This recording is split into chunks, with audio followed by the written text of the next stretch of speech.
They say some places carry darkness so deep it seeps into your soul, and Willow Creek is one of them. When Sarah returns to this forgotten town, she's haunted not just by the past, but by a curse that refuses to die. Strange whispers in the night, shadows that move on their own, and secrets buried beneath cracked earth pull her deeper into a nightmare she can't escape. What lurks beneath the surface won't just threaten her sanity, it will force her to confront a terror older than time itself. Are you ready to face what hides in the dark? They say the well behind the Whitaker barn never runs dry, because it was never filled with water in the first place. The wind in Hollow Creek had a voice that most townsfolk chose not to hear. It whispered through the brittle corn husks left rotting after harvest, danced between the sagging shingles of abandoned barns, and sometimes, if you listened just long enough, it laughed. On a gray Tuesday morning in late October, Becca Whitaker stepped out of her rusting Subaru and stared at the ruins of the old Whitaker farmhouse. The gravel crunched under her boots as she approached, though she barely noticed. It had been 20 years since she'd last stood on this land. 20 years since her father's sudden disappearance and her mother's frantic insistence that they leave town that same night. 20 years of silence. Now she was back, with a court letter in her glove box naming her sole inheritor of the Whitaker property.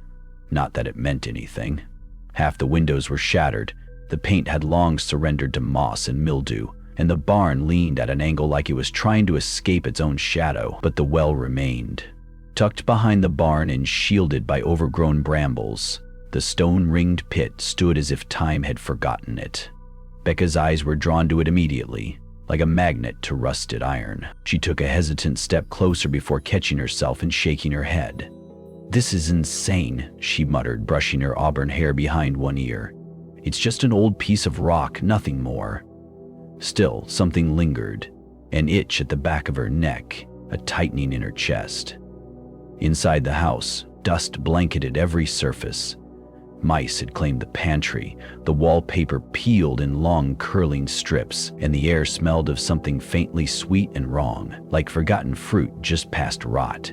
She walked through each room in silence, each step stirring memories she didn't want.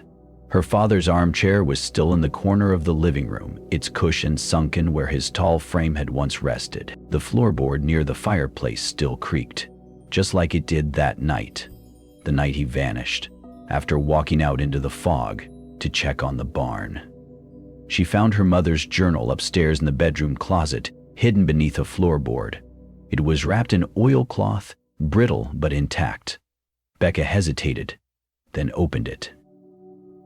October 21st. The whispers came again, not outside, this time from the well. October 23rd. I caught him standing at the well at midnight. He said it was nothing, but I saw his eyes. They weren't his. October 25th. He's gone. The sheriff says no footprints, no signs of struggle, just gone. And the barn door swinging in the wind. Becca closed the journal with trembling fingers. She went outside, her boots sinking slightly in the damp earth. The barn loomed ahead. Even in daylight, its interior was cloaked in shadow, a mixture of mildew and something else, something metallic. She hesitated at the entrance before stepping inside. The beam above the doorway was scorched black in a perfect circle. No burn marks elsewhere. Just that one, as if something had hovered there once, burning without flame. And then the wind shifted. It howled through the barn, slamming the door shut behind her. She spun around, heart racing, but no one was there. "Okay, enough of this," she whispered to herself, forcing a laugh. "Just an old barn, bad insulation." But the laugh died in her throat when she turned and saw the ladder. It descended into the earth, in a place she never remembered existing. Beneath the hay, beneath the rotten boards, beneath everything, a narrow shaft of stone lined with old wooden rungs, disappearing into darkness. The well wasn't behind the barn, it was beneath it. She stared into the shaft, feeling her throat tighten. The stone was black, not weathered gray like the surface well, but almost slick, wet-looking, and faintly warm when she touched it, as if it breathed. A memory surfaced. She was 6. Her father was tucking her in. The storm raged outside. She'd asked if monsters were real. He had paused just a little too long before saying no. She stepped back, away from the opening, and turned to leave. That's when she heard it. From below, a sound like a child giggling, wet, distant, and somehow inside her head. Becca ran, out the barn, across the field, past the rusting tractor and the broken scarecrow that now had one arm raised, as if waving her goodbye. She didn't stop until she reached the car. She sat behind the wheel, panting, eyes wide. She told herself she imagined it. Told herself it was just echoes. Old wood creaking, trick of the wind. But the sound had followed her. Even now, as she stared into the woods lining the property, she could swear the trees were listening. She had come back for closure, maybe to sell, maybe just to forget. But some places don't want to be forgotten. Back at her motel that night, she reread her mother's journal until dawn. Every entry circled the same theme. The well, the whispers, the rules. Never go near it at night, never answer if it calls your name, never feed it. She poured herself a glass of water with shaky hands. The faucet hissed. The lights flickered once. And outside, far in the distance, a faint giggle drifted through the air. The same one, the same tone, but this time it said her name, Becca. Becca didn't sleep that night. The motel room was clean, functional, and utterly foreign. Fluorescent lights buzzed faintly overhead. The mattress had no memory of her weight. And still, under the drone of the heater, she could hear it, the echo of that voice. Not outside the window, not in the hallway, but somehow threaded through her thoughts. She'd left Hollow Creek as a child, thinking the world outside would erase its shadows. But memories, she realized, were like spores, carried in the breath, growing in darkness. She took the journal into the motel's tiny bathroom and locked the door behind her. It felt safer somehow. No windows, just white tiles and artificial light. She sat on the edge of the tub, flipped the pages slowly. Most of the entries were erratic, rambling. Her mother had written in a shaking hand by the end, dates scrawled diagonally, ink bleeding from water damage. One passage stood out. They say the well was never meant to be dug. It was an accident, a crack in the skin of the world. Grandfather warned them, but no one listened. Now it watches. And it waits. Below that, a diagram, rough but unmistakable. The true layout of the Whitaker barn. The square structure was there, but beneath it, drawn in shaky charcoal, was a spiral, a descending path wrapping inward like the shell of a snail. At the center, a symbol she didn't recognize. Something ancient, something sharp. She shut the journal and stared into the drain beneath her feet, her mind spiraling like the sketch. In the morning, Hollow Creek greeted her with a veil of fog. The kind of fog that made sounds behave differently. Muffled some, stretched others like sinew. She drove back to the farmhouse, jaw set, knuckles white against the steering wheel. Today, she needed answers, not closure, truth. The sun hadn't yet broken through when she reached the barn again. Its wooden slats loomed taller than she remembered. The field was deathly quiet. Even the crows, which had screamed through the sky yesterday, were absent. The trapdoor inside the barn was still open. The ladder remained. This time she came prepared. Gloves, flashlight, rope. Her breath fogged in front of her face as she clipped the rope to a post and began her descent. Each rung creaked under her weight. 10 feet down, then 20. The stone shifted from crumbling mortar to smooth obsidian. The air grew warmer. She wiped sweat from her brow despite the chill above.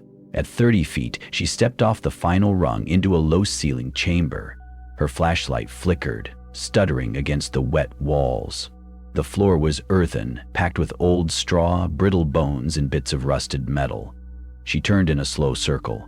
Etched into the stone were handprints, hundreds of them, scorched into the rock as though branded by fire. They varied in size, some small as a child's, others wrongly shaped. The spiral was here too, carved deep into the floor. No light touched its center. Becca knelt beside it, brushing away loose dirt. There, at the center, embedded in stone, was a ring. Iron, ancient, fused into the spiral. A pull ring, for opening something. Her fingers hovered above it. Her flashlight buzzed again, then went out completely. In the dark, something exhaled. It was not her. She scrambled backward, heart hammering, slapping the flashlight until it returned in a fitful beam. Nothing had moved, but the air felt changed, charged with a heat that didn't belong. Then she heard the voice again. "Becca." It didn't echo. It didn't rise from the hole. It rose from behind her, where the wall had no openings. She turned and aimed the light. There, pressed into the far wall, was a wooden mask, flat, oval-shaped, painted with flaking red pigment. The mouth was carved in a crooked smile. The eyes were hollow. Her stomach clenched. That mask wasn't there before. She reached out, some part of her brain screaming not to, but her hand was trembling too badly to obey. The moment her fingers brushed the surface, a sound rang out like chimes crashing underwater, and the ring in the floor began to turn. Not fast, slowly, grinding, as if something beneath it was waking up. Becca backed toward the ladder, slipping once on wet stone. She glanced down. Blood, fresh, not hers, leading in a thin line to the center of the spiral. Then she heard a second voice, this one small, childlike. "Are you gonna feed us this time?" She scrambled up the ladder, not daring to look back. Each rung groaned, but she moved faster than she thought possible. She burst through the trapdoor into the barn, chest heaving, hair damp with sweat. Outside, the sun had finally broken through the fog, but it looked wrong. The sky had that pale orange tint that never quite felt natural, like the light was filtered through something otherworldly. She turned to shut the trapdoor, only to find it gone. Gone. No hole, no opening, just solid floorboards where the entrance had been moments ago. She dropped to her knees, pounding the boards with her fists, splinters tearing into her palms. "What the hell is happening?" She stumbled back to the car, driving blindly, following roads she barely remembered. The journal lay beside her, now open to a page she hadn't turned to. Once the spiral opens, it won't close again. Not until the circle is complete. Beneath that line was a drawing of a family tree. The Whitaker name traced back 7 generations, and each generation had a red X through at least one name. Some had 2, some had 3. Becca stared at the final entry. Her name. No X, just blank, a space waiting to be marked. That night, in town, she went to the local library. It was barely functioning, just one room and a sleeping attendant. She searched microfilm records, old newspapers. Most names from Hollow Creek had vanished from the registries. But she found one article, 1994, local man Samuel Whitaker disappears from farmstead, authorities baffled. Locals refused to comment. Attached was a photo, Becca's father, and standing behind him, slightly out of focus, was a girl in the shadows, a girl with long dark hair, a girl wearing a mask, the same one from the wall, the same crooked smile. And as Becca stared at the photo, she noticed something else, the spiral faintly etched into the barn's doorway, as if it had always been there, waiting to be noticed. When she got back to the motel, she found her door ajar. The TV was on, static hissing, her belongings untouched. And on the bed, sitting upright, was the mask. No note, just silence. Until the voice returned, closer now, behind her.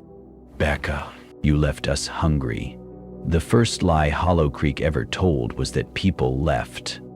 They didn't, not really. Becca stared at the mask for a long time without moving. It sat there on the motel bed, crooked smile grinning toward the door like it had been waiting for her all night. She should have run. Instead, she stepped inside, slow, controlled, eyes scanning the room. Nothing was disturbed. The window was locked from the inside. She hadn't given anyone a key, yet the mask was there, as if it belonged. She forced herself forward, wrapped the mask in one of the thin motel towels, and shoved it into her duffel bag, the shape of it still pressed through the fabric like a second face. The lights buzzed once. Then the room was dark. She didn't scream, but her breath caught. Her phone screen lit up, casting pale blue light. A notification. One new voicemail. Unknown number. Timestamp 3:13 IMM. She played it. No greeting, just breathing. Then a child's voice whispered, almost tender, "You brought it back. You brought the hollow back." Click. Silence. Morning came without rest. Becca left town limits and drove 15 miles to the next county, pulling into the gravel lot of the Sugar Pine Historical Records office, a squat brick building she hadn't seen since a third-grade field trip. Inside, dust motes danced in the stale air. The place was half-closed, lights dimmed to save on electricity. But the local archivist, the woman named Judith Weller, still worked mornings. Judith looked older, but her eyes were just as sharp as Becca remembered. "I thought the Whitaker line was gone," Judith said, lowering her glasses. "I need to see anything you have on them, especially on their original farm, its boundaries, history, folklore if you've got it." Judith narrowed her eyes, but didn't question further. "Follow me." She led Becca to a back room, cramped, lit by a buzzing yellow bulb, filled with file drawers and hand-bound ledgers. Judith pulled one from the bottom shelf. Township Records, Sugar Pine Hollow, 1880 to 1920. This'll be the start of it. Founding families, land rights, maybe some secrets. Becca spent the next 2 hours flipping through brittle pages, eyes burning. The Whitaker name appeared often, especially a man named Micah Whitaker, her great-great-grandfather. He'd been one of the original settlers, a deacon, and something else. A ledger entry caught her eye. Petition to bar Deacon M. Whitaker from further involvement in Hollow Creek Church on grounds of unsanctioned ritual activity. Signed by Reverend Elias Martin, 1896. Below it, a faded letter glued into the margin. Becca leaned closer. He calls it the first trade. Claims the land, gives back. When something is given, he brought his own blood to that place, said it spoke to him, said the hollow had a voice. And now it won't stop whispering. She shuddered. The hollow, not just a name, a thing, a presence. There were other entries, sparse, cryptic, mentions of Meerborn and the harvest of selves. One photo showed the early church congregation. In the back row stood a man with no face, blacked out, not scratched, a clean removal, like it had never existed, and beside him, a child holding a mask, the same crooked smile. Becca closed the book with shaking hands. "You're all right?" Judith asked from the doorway. "What do you know about Micah Whitaker?" Judith looked uncomfortable. "I know the town stopped using that name in print after the incident. Nobody would say what it was, people just started disappearing. Do you have property records for that stretch of land near the Whitaker barn?" Judith frowned, pulled another binder. The plot hadn't changed hands since 1921, but something else had. One of the margins had a handwritten annotation, "Unfit for settlement. Warning issued by State Council, 1923. Unexplained phenomena, subject to agricultural anomalies. Entry voided." "Agricultural anomalies?" Becca asked. Judith sighed. That's what they called it when crops bled. That night, Becca returned to the farmhouse, against every instinct screaming inside her. She didn't sleep. She wandered. She listened. The journal stayed clutched in her hands like a lifeline. Pages she hadn't noticed before were now visible, like they'd faded in under the heat of truth. One read, "The mirror harrow doesn't take the reflection. It takes the thing casting it." She didn't know what that meant until she caught her own reflection in the window. It wasn't her. Same face, same clothes, but the eyes were different. Wrong. Colder. She spun around. Nothing behind her. When she looked back, the reflection was normal. Her phone buzzed.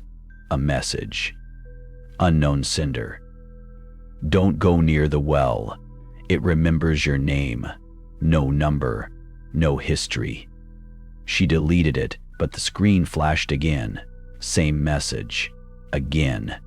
And again. And in the background of her phone wallpaper, an image of the barn she'd taken was a new figure. Standing at the edge, wearing the mask. She hadn't seen anyone when she took the picture. Now it watched her. The next morning, Becca sought out Elias Dunn, the town's oldest resident, a man her mother once called the last whisper of the hollow. He lived in a rust-colored trailer on the edge of a dried-up creek bed, surrounded by bird skeletons and dream catchers rotted from time. Dawn answered the door with eyes that didn't blink often enough. "You shouldn't be here, child," he rasped. "I have questions. And I have regrets."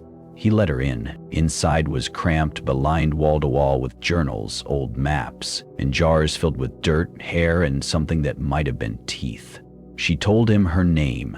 He froze. Whitaker. Yes. His voice dropped. It's begun again. What is it?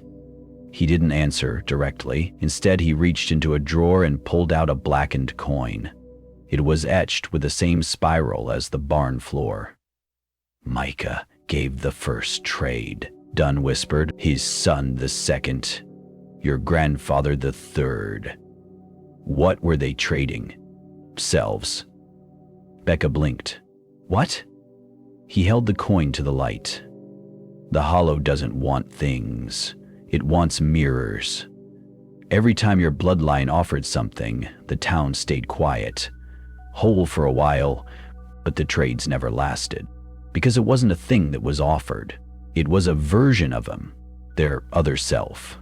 You're saying they gave up their reflections, he said. But the reflection doesn't just vanish. It waits. It grows, and one day, it wants to come back. She remembered the window, the eyes, her reflection. You're next, Dunn whispered. The mirror's hungry again. Becca left Elias Dunn's trailer with the blackened coin burning a chill in her palm. The sky had bruised into twilight, the cold settling in like an unwelcome guest. Each step back to the farmhouse felt heavier, as if the shadows themselves leaned closer, whispering warnings just beyond hearing. She stopped at the edge of the creek bed, where the water had long dried, leaving cracked earth beneath a twisted tangle of roots. Somewhere in the distance, an owl called, a hollow, mournful sound that seemed to echo the warnings Dunn had given her. Back at the farmhouse, the silence was oppressive. Becca lit a candle and placed it on the old wooden table, its flickering light barely pushing back the darkness creeping into every corner. She stared at the coin again, tracing the spiral carved deep into its surface.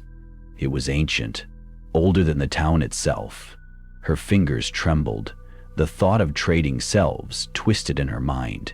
What had her ancestors truly given to the hollow? What price had they paid? And more importantly, what price was she about to pay? Her phone buzzed again. Another message. They are watching. The reflection waits. Becca's breath caught. She turned off the phone and placed it face down on the table. No sense in tempting fate, but fate had already taken notice. As she moved toward the bedroom, the floorboards creaked beneath her. The old house groaned, settling into the night. From the corner of her eye, she glimpsed a flicker, like a shadow that didn't belong, slipping behind the curtain. She froze. "Who's there?" she whispered. No answer, only silence. The room felt colder now. The air tasted like rust and forgotten memories. Becca's eyes fell on the cracked mirror hanging crookedly above the dresser, a relic from the Whitaker era, its glass fogged and fractured. As she approached, she hesitated, then reached out, fingers trembling, to brush away the dust. In the reflection, her eyes stared back, but something was wrong. A flicker of something else, another face, more twisted, more empty, hovered behind hers, just at the edge of perception. She blinked hard. The room was empty. Suddenly, a low whisper echoed from the mirror. "Come back!"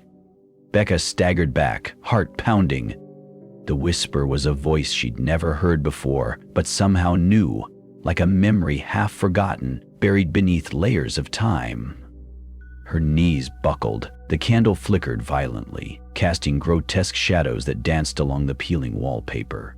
She sank to the floor, clutching her head as the whisper grew louder. "Come back, come back, come back." The voice wasn't just a sound. It was a pull, an invisible thread tugging at her very soul. Outside, the wind howled, rattling the windows like the cries of the lost. Becca scrambled to her feet and bolted outside, gasping for the fresh night air. The world seemed different now, darker, more hostile. As she crossed the yard toward the barn, the moon broke through the clouds, illuminating the spiral pattern etched into the dirt floor. It pulsed faintly, like a heartbeat. Her breath fogged in the cold air as she reached the barn's entrance. She hesitated, then stepped inside. The smell of damp earth and rot filled her lungs. Shadows shifted unnaturally against the warped wooden walls. In the far corner, a mirror leaned against a stack of old crates. Its surface was polished to an unnatural shine. Drawn to it, Becca approached slowly. The mirror's surface rippled like water. Suddenly, an image flashed. Her own face, but twisted, distorted, eyes black as voids. She gasped and stumbled back.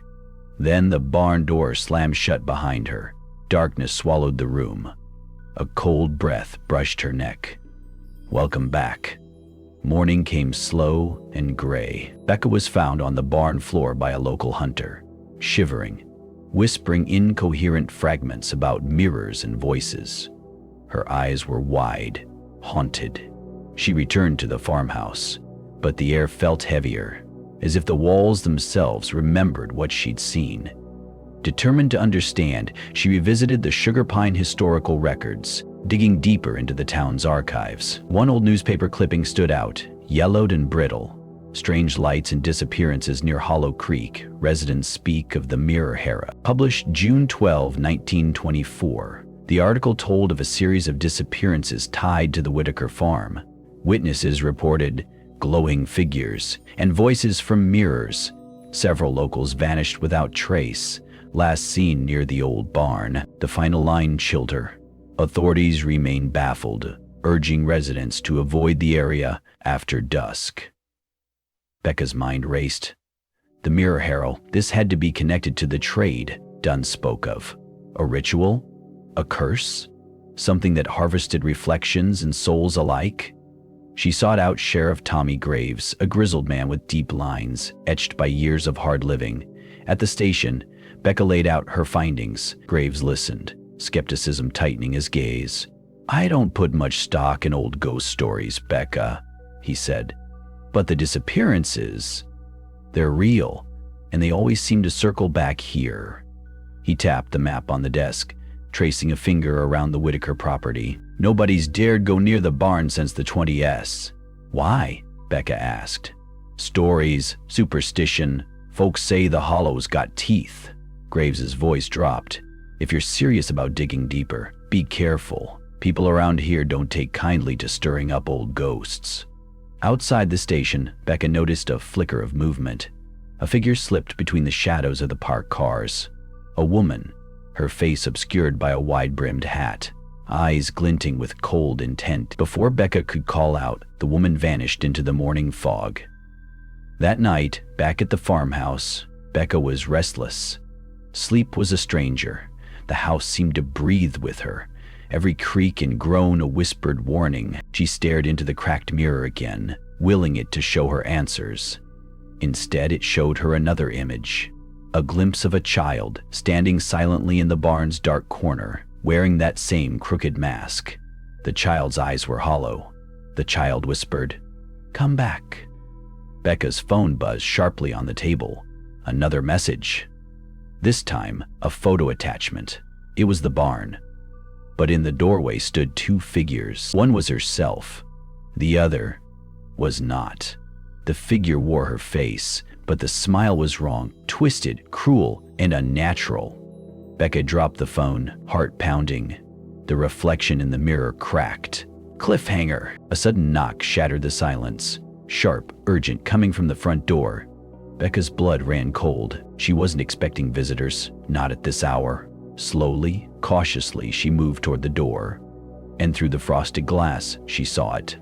A shadowy figure standing just outside, wearing the mask with the crooked smile. The night air hung heavy and thick, like a curtain of unseen eyes pressing down on everything it touched. The farmhouse, once a sanctuary from the unknown, now felt more like a cage. Becca's heartbeat pounded in her ears as she stared through the cracked window at the figure still standing just beyond the frosted glass. The mask was a grotesque parody of a smile, stretched wide and cruel. It was impossibly still, yet every instinct screamed that it was watching, waiting. A slow dread curled in the pit of her stomach, the kind that didn't leave when the danger was near, but lingered long after it passed. Becca swallowed hard and backed away from the door. The silence in the house deepened, thickening like a shroud. Somewhere a clock ticked, a relentless reminder that time wasn't on her side. For a moment, she considered running, just leaving everything behind and disappearing into the night. But the questions clawing inside her wouldn't allow it. Who was that figure? What did it want? And how deep did this curse, this ritual, truly run? Her eyes drifted to the broken mirror over the dresser, the place where the whispers came from, the place where the reflections weren't just images but warnings, from a place just beyond the veil. Becca's fingers trembled as she reached out, the surface cold beneath her touch. The glass shimmered faintly, as if alive, reflecting not just the room, but fragments of something darker. A sudden noise shattered the quiet, a soft, rhythmic tapping, like fingers drumming lightly on wood. Becca whipped around, heart racing. The sound came from the barn. She hesitated. The barn, with its spiraled dirt floor and the echo of vanished souls, had become the epicenter of the strange and terrifying. The last thing she wanted was to go back inside, but something pulled her, an undeniable need to confront whatever lay waiting in the shadows. Grabbing the lantern from the hallway, she moved toward the barn, the wooden floor creaking beneath her feet. Outside, the moon slipped behind clouds, plunging the world into near darkness. The wind whispered through the trees, carrying faint voices, echoes of the past. The barn door groaned as she pushed it open, the scent of damp earth and decay washing over her like a wave. The lantern's light flickered over the spiral, etched into the dirt, pulsing faintly, almost like a heartbeat. At the center, the shadows seemed to gather, swirling unnaturally. Becca's breath hitched as the tapping continued, steady, deliberate. Her gaze fell on the mirror propped against the far wall, its surface rippling like disturbed water. She stepped closer, the lantern shaking in her grasp. Suddenly, the surface of the mirror shattered inward with a sharp crack, sending shards skittering across the floor like a burst of cold glass teeth. From the fractured surface, a hand emerged, pale, skeletal, and trembling. Becca stumbled back, terror rooting her to the spot. The hand was followed by an arm, then a twisted figure pulling itself from the mirror's depths. Its eyes were hollow voids, mouth stretched in a silent scream. The creature's gaze locked on Becca's, and she felt a cold that pierced through flesh and bone. "Why do you come?" it whispered, voice like rustling leaves. Becca swallowed her fear, voice barely a whisper. "To end this, to break the curse." The figure's hollow eyes seemed to glow faintly. "The curse cannot be broken, only passed." Her heart clenched. Passed? To whom? The creature's form flickered, transforming into the face of the woman in the wide-brimmed hat, the one who had disappeared into the fog at the sheriff's station. "The reflection waits," it hissed. Becca's mind reeled. The black coin, the trading of selves, the spiraled dirt, it all connected to this terrible truth. The curse was a cycle, an endless dance of shadows trading places with the living. Suddenly, a chilling laughter filled the barn, echoing off the wooden beams. It was a dry, cruel sound, growing louder, surrounding her. Becca's lantern flickered and died, plunging her into darkness. In the void, she felt breath on her neck, cold and heavy. Whispers filled her ears, urging her to come back, to join the countless lost souls trapped in the mirror's depths. Desperation surged, and she scrambled toward the shattered mirror. As she touched the jagged edge of a shard, a flash of light blinded her. When her vision cleared, she found herself standing outside the barn, gasping for air. The door slammed shut behind her with a force that shook the ground. The moon re-emerged, casting pale light over the twisted spiral. The barn was silent once more. Becca's legs trembled as she stumbled away, heart pounding, mind racing. The curse was more than she'd imagined, more sinister, more relentless, and it was far from over. Back inside the farmhouse, Becca collapsed into a chair, clutching the black coin tightly. She felt the weight of generations pressing down on her, the desperate need to break free, to protect what little remained of herself. But as dawn crept through the windows, a new message lit up her phone. The trade begins. The reflection hungers. Her breath caught. Outside, the wind whispered through the skeletal trees, carrying a single haunting word. Come. Becca's hands trembled as she locked the door behind her, her eyes never leaving the shadow that lingered just beyond the glass. That reflection, the twisted doppelganger, held her gaze with an eerie patience, as if it had all the time in the world to torment her. The crooked smile stretched impossibly wide, sending an icy shiver racing down her spine. Her breath hitched, and she pressed her back against the cold wood, feeling the weight of the house settling around her like an ominous presence. The whispers that once seemed distant now pressed close, like an unseen crowd just beyond the walls, murmuring secrets only she could hear. The black coin nestled in her palm felt heavier than before, as though it was a key to something far darker than she had ever imagined. Her mind spun, tangled between hope and despair, between the desperate desire to break free and the gnawing fear that she was already too late. The days blurred into a haze of restless nights and whispered warnings. Becca's dreams were haunted by the spiral, a symbol etched deep into her memory, a reminder that the curse was an ancient ritual, far older than the township, the farm, or even the memories of the people who had once lived here. She found herself wandering the edges of town, drawn to places that felt charged with the same dark energy. Old cemeteries where headstones leaned like tired soldiers, forgotten churches with shattered stained glass, and the twisted woods where the wind moaned like lost souls.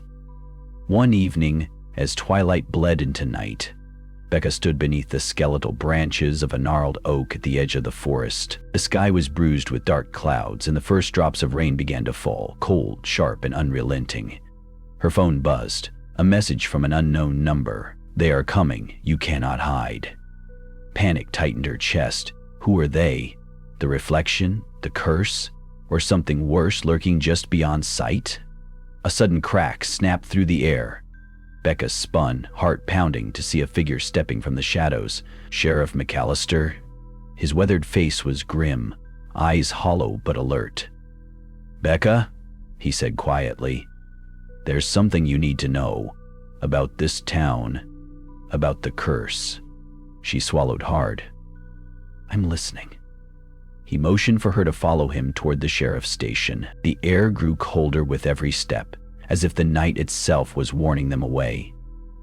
Inside the station, walls lined with dusty files and faded photographs seemed to close in. McAllister pulled a worn ledger from a locked drawer. The pages were yellowed, filled with meticulous records of disappearances, strange sightings, and cryptic symbols. "This town's history is stained," he said. "Generations before us tried to fight the curse. Some succeeded for a time, others disappeared. Every decade, the spiral reappears. The same coin, the same ritual, but nobody truly escapes." Becca ran her fingers over a faded photograph, an old portrait of a woman in a wide-brimmed hat, the same one who had vanished into the fog days ago. Her eyes seemed to pierce through the brittle paper. "Who was she?" Becca whispered. "Her name was Eleanor Mallory," McAllister answered. "She tried to break the cycle 50 years ago. We think she was the last reflection to walk among us before vanishing." The room seemed to close in further as a sudden draft blew papers off the desk. A whisper crawled through the room like a living thing. The trade must be made. Becca's heart pounded. What trade? McAllister's voice dropped to a haunted whisper. A soul for a soul. The reflection takes life, and the curse stays alive. It's a twisted balance, one that keeps the darkness breathing. Her mind reeled, piecing together fragments of memory. The black coin, the spiral, the mirror's shattered hand. This wasn't just a curse. It was a pact bound in blood and shadows. Is there a way out? She asked desperately. The sheriff shook his head. Not really, but maybe we can delay it. As if summoned by their words, a loud crash echoed from the back room. They both spun toward the noise. A filing cabinet lay toppled, papers strewn like fallen leaves. Becca's gaze fell on a journal, opened wide. The handwriting was frantic, the ink smeared. The spiral binds, the coin chooses. Beware the mirror's lie. Her fingers trembled as she picked it up. The last entry was dated a week ago. Suddenly the lights flickered violently. Shadows twisted along the walls, growing longer, darker. A chill like icy fingers ran down Becca's spine. The door slammed shut with a force that rattled the glass. The whispers grew louder, more insistent. The trade is coming. You cannot escape. McAllister pulled out his flashlight, sweeping the beam across the room. Nothing visible, yet Becca could feel it, the presence of something waiting, watching, hungry. Her breath hitched as the black coin burned in her pocket, a silent reminder of the debt unpaid. We need to act, McAllister said grimly, before the curse claims another. The night outside had turned oppressive, the trees bending under an unseen weight. Becca felt the full weight of the ritual bearing down on her, a twisted dance of shadows and souls from which there was no easy escape. As she stepped into the chilling darkness of the night, her phone buzzed once more. Another message. Look behind you. Becca froze, every nerve screaming. Slowly she turned. A figure stood at the edge of the sheriff's station lawn, silent, still, face obscured by the wide-brimmed hat. The reflection. The curse. The wind howled through the skeletal branches of the ancient oaks surrounding the McAllister farm, carrying with it the scent of rain and something far more unsettling, the faint metallic tang of blood. Becca stood at the edge of the property, staring out into the black woods, feeling as though unseen eyes were watching her every move. The night was unnervingly still now, the usual chorus of cicadas and crickets strangely silenced, as if the world itself was holding its breath. She pulled her jacket tighter around her, the black coin burning cold against her skin in her pocket. Every step she took felt heavier, burdened by the weight of a fate she was desperately trying to outrun. But the truth was clear. There was no running from what had already chosen her. Inside the small farmhouse, Sheriff McAllister sat hunched over a battered desk, his weathered hands tracing the faded letters of an old leather-bound journal. The flickering light of a single lantern cast dancing shadows on the peeling wallpaper, turning the cramped room into a theater of ghosts and memories. "Becca," he said without looking up, voice low and weary, "you need to understand what we're dealing with. This isn't just some legend you can ignore." She stepped inside, closing the door behind her, the wooden frame creaking under the pressure of the night. "Then tell me everything," she said, her voice steady despite the turmoil inside. McAllister nodded slowly, the lines on his face deepening as he began to speak. "The spiral. The curse. It's older than this town, older than any of us can really remember. It's a cycle of pain and sacrifice, bound to this land through blood and broken promises. Every generation it claims a soul.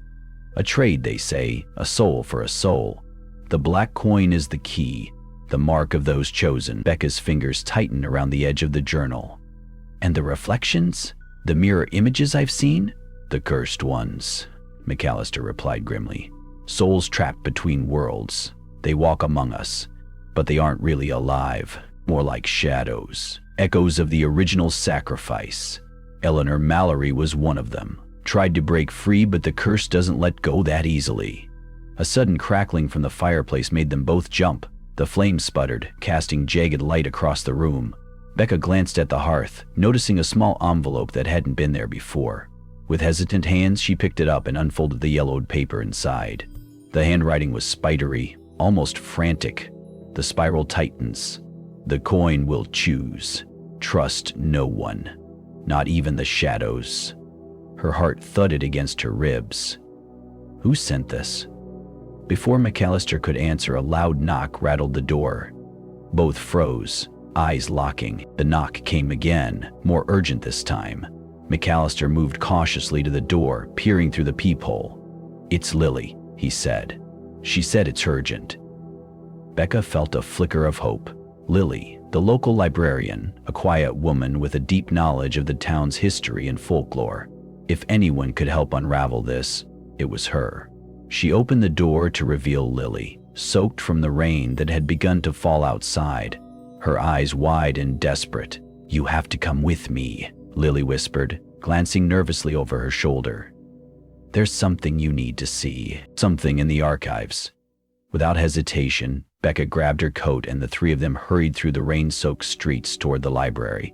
The wet pavement gleamed under the dim street lights, each step echoing loudly in the oppressive silence. Inside the library, the familiar scent of aged paper and dust was punctuated by the sharp tang of mildew. Lily led them past rows of forgotten books to a hidden back room where old-town records were stored in heavy metal filing cabinets. She pulled out a thick binder bound in cracked leather, covered in symbols that made Becca's skin crawl, the spiral. "These records have been hidden for decades," Lily explained. They flipped through the disappearance, every strange event tied to the spiral curse. As she flipped through the brittle pages, Becca's eyes caught names, some familiar, others long forgotten, each accompanied by dates and strange annotations. A pattern emerged. Every 10 years, someone vanished. Every 10 years, the black coin appeared. "Why has no one stopped this?" Becca asked, voice barely above a whisper. "Fear," Lily answered. "And denial. The town wants to pretend it's just a story, but the spiral is very real and very hungry." Suddenly, a loud bang echoed through the library. The lights flickered violently, plunging the room into momentary darkness before humming back to life. Becca's heart hammered in her chest. "We're not alone," she said, gripping the binder tightly. They hurried to the front doors, only to find them locked tight. Panic began to rise as the whispers returned, soft at first, then growing louder, swirling around them like a gathering storm. "The trade must be made. The spiral demands a price." Becca felt a cold hand brush her arm, though no one was there. Her breath caught. The room seemed to tilt, walls bending in impossible angles. "We need to find the ritual site," McAllister said urgently. "If we can disrupt the ceremony, maybe we can break the cycle." "But where?" Becca asked. Lily pointed to an old map pinned to the wall, marked with faded ink trails and cryptic notes. "Here," she said, tapping a spot deep in the forest outside town. "An old clearing, once used for secret gatherings. It's where the spiral began." The three of them exchanged grim looks. The path ahead was fraught with danger, but time was running out. The black coin burned warmer in Becca's pocket, a relentless reminder that the curse was closing in. As they prepared to leave, the whispers crescendoed into a chilling chant, echoing from the dark corners of the library. "One soul for one soul. The spiral turns again." Becca swallowed hard and stepped into the rain-soaked night, the weight of the coming storm pressing down on her like a suffocating shroud. The rain poured steadily as Becca's breath caught in her throat, the woman's dark eyes fixed on her with an unsettling intensity. The black coin gleamed unnaturally in the woman's outstretched hand, reflecting shards of lightning that split the sky above. For a moment, the world seemed to hold its breath, the storm silenced by the weight of an ancient, malevolent will. Becca's fingers twitched, torn between the instinct to flee and the grim pull of fate that had ensnared her since the moment she first held the coin. The woman's lips curled into a knowing smile. The spiral chooses, but it also offers a way. The question is, Are you willing to pay the price?" Before Becca could respond, a sudden gust of wind swept through the clearing, snatching the coin from the woman's palm and sending it spinning into the tangled underbrush. The figure vanished into the shadows, leaving Becca and her companion standing amidst the cold, dripping silence. McAllister exhaled sharply. "We don't have much time. If the spiral is already stirring, the ritual will begin soon. We have to get to that clearing." Lily nodded, pulling her coat tighter. "The old forest trails aren't easy to navigate, especially in this weather, but it's our only chance." The trio plunged into the woods, the rain soaking through their clothes as branches clawed at their faces. The forest was alive with eerie whispers, the voices of the cursed weaving through the trees like a sinister lullaby. Becca's heart pounded as shadows danced just beyond the reach of her flashlight beam, shapes twisting and morphing into grotesque parodies of humanity. They moved with urgency, following Lily's makeshift map, every step deeper into the forest bringing a fresh wave of dread. The black coin's presence was a constant pressure in Becca's pocket, a searing reminder of the price looming over them all. As they reached the clearing, the air shifted, the rain softened to a mist, the world hushed as if nature itself recoiled from what was about to unfold. Around the perimeter, ancient stones marked with faded symbols stood like sentinels, remnants of forgotten rituals and blood-soaked ceremonies. In the center, a crude altar formed from twisted roots and broken branches bore the scars of countless offerings, scratches, dried blood, and the faint echo of chants long silenced. The curse. The spiral's curse pulsed through the ground beneath their feet, an invisible force that weighed heavy on their souls. Suddenly, a low chant began to rise, faint at first, then swelling in a crescendo that sent shivers down Becca's spine. Figures cloaked in tattered robes emerged from the shadows, their faces obscured by hoods, voices unified in a dreadful hymn. The ritual was underway. McAllister moved to confront them, his voice firm but shaking. "Stop this madness! You don't have to do this!" One robed figure stepped forward, lifting a hand. "The spiral demands balance. The cycle must continue, or the curse will consume us all." Becca's mind raced. The black coin burned fiercely against her skin, and she realized this wasn't just a sacrifice. They were all trapped, bound by an unbreakable chain of ancient fear and desperation. The chanting grew louder, the figures advancing toward the altar with a purpose that chilled Becca to her core. She knew what they sought, a soul to exchange, a price to pay, the unending spiral tightening its grip. Desperation fueled her next move. She lunged forward, snatching the black coin from her pocket and holding it aloft. "Stop! There's another way. The curse can be broken."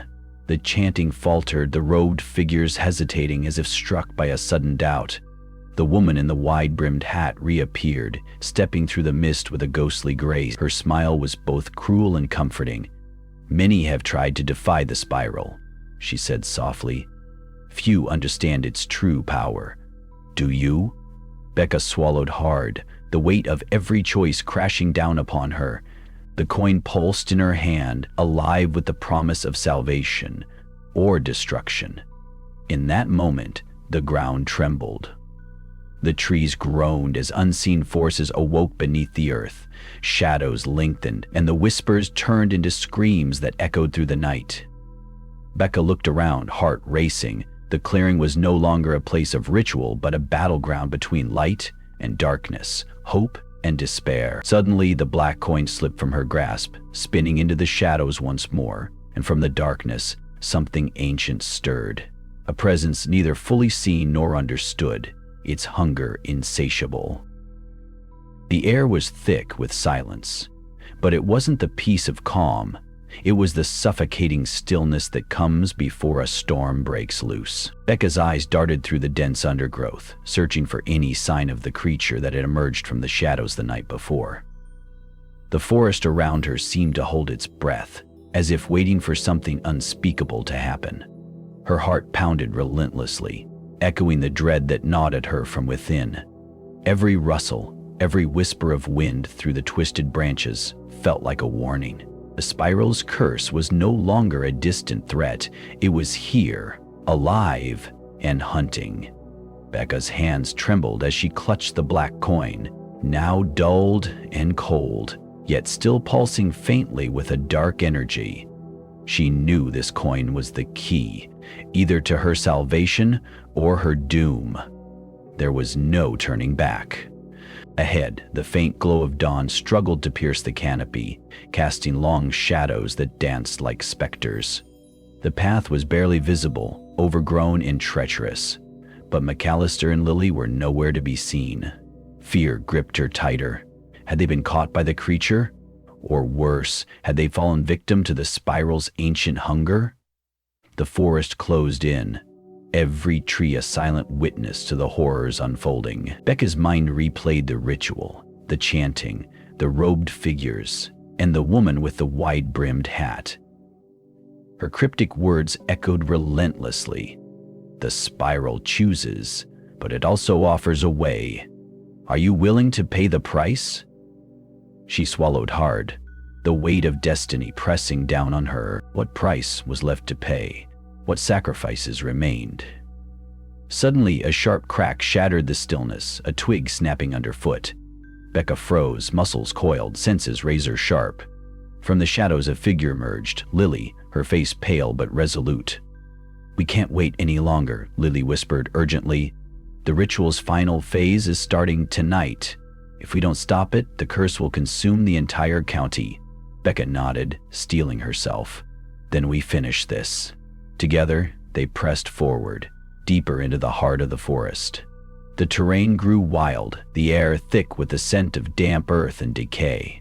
Old legends told of this place, a forgotten grove where the spiral's power was strongest, where time and reality twisted into nightmarish forms. As they walked, McAllister appeared suddenly from the shadows, his eyes wide with fear and exhaustion. "There's something I need to show you," he said breathlessly, pulling them toward a clearing shrouded in mist. The sight that greeted them was unlike anything Becca had imagined. The ground was scarred with ancient symbols carved deep into the earth, forming a massive spiral that seemed to pulse with an eerie light. In the center stood the altar, now cracked and stained with fresh blood. Around it, scattered remnants of previous victims, fragments of clothing, broken jewelry, and old photographs lay strewn like grim tokens of despair. Becca felt a chill run down her spine. This was the heart of the curse, the place where the spiral's power converged. Suddenly the chanting began again, low and hypnotic, echoing through the trees like a sinister hymn. Figures cloaked in tattered robes emerged, their faces hidden beneath shadows, moving with ritualistic precision. The final phase was underway. Becca's mind raced. She had to act fast. Drawing the black coin from her pocket, she stepped toward the altar, feeling the oppressive weight of unseen eyes upon her. The coin's dark energy surged, a cold fire burning through her veins. As the robed figures circled, the woman with the wide-brimmed hat appeared once more, her smile both terrifying and mesmerizing. "You hold the spiral's fate in your hands," she whispered. "But know this, to break the curse, one must surrender what they cherish most." Becca's gaze flickered to Lily and McAllister, her heart aching with the unspoken question. What was she willing to sacrifice? With a deep breath, she raised the coin, feeling the spiral beneath her feet thrum in response. The forest seemed to hold its breath once more, the boundary between this world and the next growing thin. A roar shattered the moment. The spiral's guardian burst forth from the shadows, a nightmarish beast of shifting forms and insatiable hunger. Becca's scream caught in her throat as the creature lunged toward her, claws tearing through the air. But she stood firm, the coin glowing fiercely in her hand. The final battle for the spiral's soul had begun. ChatGPT Danoy. Becca's breath came in sharp, ragged bursts as the grotesque creature loomed closer, its shifting form blurring the edges of reality like a nightmare bleeding through the veil. The black coin in her hand seemed to pulse with a rhythm all its own, a cold, relentless heartbeat against her palm, matching the wild thump of her heart. The spiral's ancient power surged, binding her fate to this unholy ground. Around them, the robed figures chanted in a guttural, hypnotic cadence, their voices melding with the forest's whispered warnings. The air crackled with raw energy, thick with the scent of damp earth and burnt incense, a sinister symphony playing out beneath the gnarled canopy. Time stretched thin, every second weighted with dread and unspoken consequences. Becca tightened her grip on the coin, her mind racing back to the cryptic words of the woman in the hat. To break the curse, one must surrender what they cherish most. The phrase echoed ominously in her ears, intertwining with the creature's guttural growls. With a sudden surge of desperation, Becca stepped forward, raising the coin high. A sharp beam of dark light shot out, striking the beast squarely in its malformed chest. The creature recoiled with a pained shriek, its monstrous visage contorting in rage and agony. But the victory was short-lived. From the shadows, a new figure emerged, tall, cloaked, and exuding an aura of cold authority. The woman with the wide-brimmed hat approached the altar, her eyes gleaming with unsettling calm.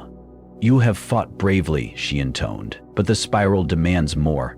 Becca's knees threatened to buckle as the gravity of those words sank in. The creature was not the curse itself, but a guardian, an extension of something far darker lurking beneath the surface, and the woman's promise that sacrifice was necessary loomed over her like a guillotine.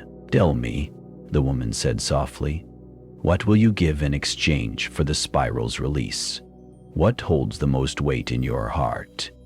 Becca's gaze involuntarily flicked to Lily and McAllister, both watching her with a mix of hope and terror. The decision weighed heavy, a price measured not in gold or blood, but in the very fabric of her soul. Suddenly, a sharp pain flared in her chest, a searing heat that spread rapidly. The black coin glowed brighter, hotter, as if reacting to the intensity of her inner conflict. Becca staggered, clutching her chest, gasping for air as visions flashed before her eyes. Memories of her childhood, moments of love, loss, and regret, all tangled together. The woman's voice cut through the chaos. "Surrender willingly, or the spiral will choose for you." The robed figures closed in, their chants rising to a fever pitch. The forest around them seemed to pulse, the ancient symbols on the ground glowing with an eerie light. The spiral's power was awakening fully, feeding on the turmoil and fear. Becca's mind screamed for clarity, but the weight of choice dragged her down. Could she relinquish the one thing that kept her tethered to hope? Could she let go of her past to save the future? As the creature lunged again, a blinding flash erupted from the coin, engulfing the clearing in a searing light. When the brilliance faded, Becca found herself alone. Lily, McAllister, and the robed figures vanished as if swallowed by the night. The spiral lay dormant, but the cost remained unspoken, a shadow cast long over her soul. A faint whisper lingered in the air, chilling and eternal. The spiral's debt is never paid in full. Becca fell to her knees, the silence pressing down like a tomb.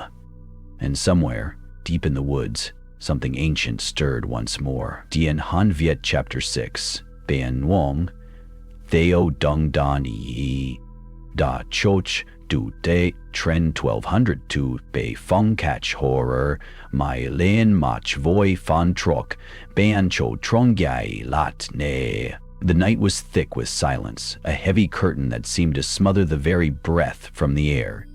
Becca sat alone in the dimly lit cabin, the flickering shadows from the fireplace dancing like specters on the peeling wallpaper. The weight of the spiral's curse bore down on her, an invisible chain tightening with every passing moment. Outside, the forest whispered secrets in a language only the lost could hear, a mournful song of those who'd paid the ultimate price. Her fingers traced the black coin now resting on the worn wooden table, its cold surface a cruel reminder of the pact she'd been forced to make. The pain in her chest had eased, but the emptiness it left was far worse. Memories bled into each other. Lily's frightened eyes, McAllister's steady hand, the robed figures chanting beneath the ancient trees. Was this the end, or just the beginning of something far darker? A sudden knock shattered the stillness. Becca's heart leapt as she stood, the floorboards creaking beneath her weight. The door creaked open slowly, revealing a figure cloaked in shadow. Her father. His face was gaunt, eyes hollow but burning with a fierce determination. "You didn't have to face this alone," he said quietly, stepping inside and closing the door behind him. Becca's voice trembled. "I thought you were gone, lost to the spiral." He shook his head. "I was lost, but I found my way back. There's more to this curse than you know. Secrets the town's elders have kept hidden for generations." Together, they pored over old journals and faded photographs, uncovering a tapestry of betrayal, sacrifice, and a ritual older than the land itself. The spiral wasn't just a curse, it was a cycle, one that fed on fear and demanded a new bearer with each generation. As dawn broke, a new resolve formed in Becca's eyes. The final confrontation was near, and the true price of freedom was yet to be paid. Outside, the forest held its breath, waiting for the reckoning. The gray light of dawn filtered weakly through the dense canopy, casting long, eerie shadows that seemed to writhe and twist like restless spirits. Becca stood at the edge of the ancient clearing, heart pounding as the cold wind whispered warnings through the skeletal branches. The spiral's mark burned faintly on her wrist, a cruel reminder of the binding she could not escape. Her father's revelations had unlocked a terrible truth. The curse was cyclical, a relentless cycle demanding sacrifice to keep the town from descending into madness and ruin. The spiral was not just a curse, it was a ritual, an unending pact woven into the very soil beneath their feet, sealed by blood and shadow. Every choice felt like walking on a razor's edge. To break the cycle, Becca knew she had to confront the source, the primal darkness rooted deep within the forest's heart. But such a confrontation came with a cost, one that would demand everything she had, and more. Gathering her courage, Becca moved forward, the weight of generations pressing down like a suffocating shroud. The forest closed in, the familiar path twisting into something alien and hostile. Whispers tangled with the rustling leaves, voices of the lost beckoning her deeper into the abyss.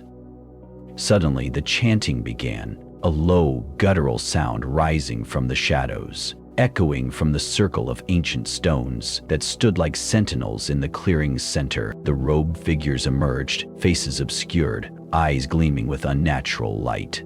They encircled her, a ritual poised to repeat itself, a sacrifice demanded anew. Becca's breath caught. Memories of Lily, McAllister, and the others flashed through her mind, their faces frozen in terror and defiance. The spiral's grip tightened, tendrils of darkness coiling around her soul. She felt the pull, the inevitable surrender, but in the deepest well of her fear, a flicker of something else burned, a spark of rebellion, a refusal to be consumed. Summoning every ounce of strength, Becca shattered the black coin in her hand, the fragments scattering like stars fallen from the night. A deafening silence followed, broken only by the scream of the wind. The robed figures recoiled, their forms dissolving into shadows. The forest seemed to shudder, the air thick with a terrible power unbound. As the first light of morning pierced the gloom, Becca stumbled forward, breath ragged, the spiral's mark fading but never gone.